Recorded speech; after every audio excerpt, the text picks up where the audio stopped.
Bakit walang parachute ang mga eroplano? Paano kung bigla ang nagkaproblema ang eroplano? May umuusok sa eroplano. May warning alarm. Tapos ang piloto ay nag-announce ng ladies and gentlemen, brace for impact. Pero naalala mo, wala kayong parachute. Bakit? Hindi dahil kuripot ang airlines. Hindi rin dahil wala silang paki sa mga passenger. Kundi dahil, malalaman mo sa video na to ang unang katotohanan. Kahit bigyan ka ng parachute, delikado ka pa rin. Dahil ang commercial airplanes fly at 30,000 to 40,000 feet. Sa taas na yan, minus 60 degrees Celsius ang lamig, kaya instant ice ka. Walang oxygen kaya mahihimatay ka bago ka makalundag. 800 kilometro kada oras ang bilis, kaya guguho ang mukha mo sa lakas ng hangin.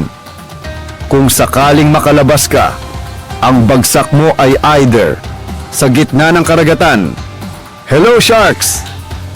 Sa disyerto, good luck sa init!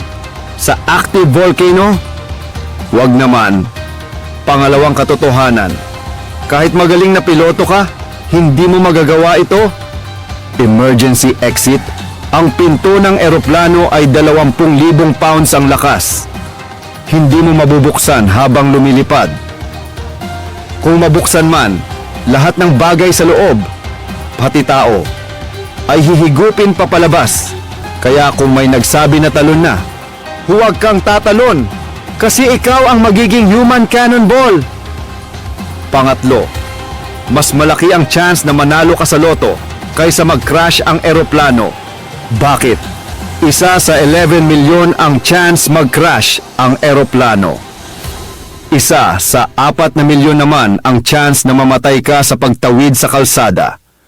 Kaya kung takot ka sa eroplano, pero nagmumotor ka ng walang helmet, yari ka. Pang-4, kung ipilit ang parachute, magiging sobrang mahal ang ticket. Isipin mo, 200 parachutes ay 3,000 kilo ang dagdag na bigat.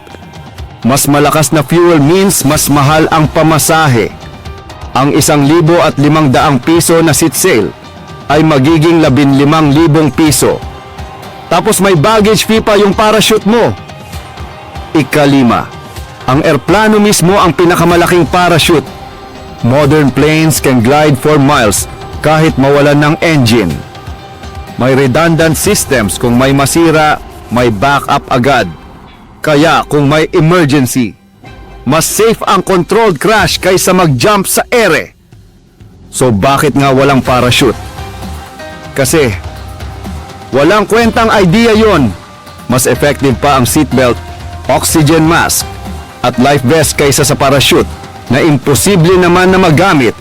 Kaya next time na sumakay ka ng eroplano, relax!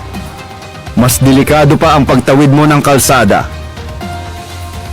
Kung marami kang impormasyong nalaman, huwag kalimutan mag-like, comment, at share. Tanong ko sa'yo, kung bibigyan ka ng parachute sa eroplano, talaga bang gagamitin mo? Sabihin nyo sa comment section. At kung gusto mo ng mas exciting na topics, smash that subscribe button. Thank you sa panunood. Ingat sa next flight mo. At sana walang mag-announce na brace for impact.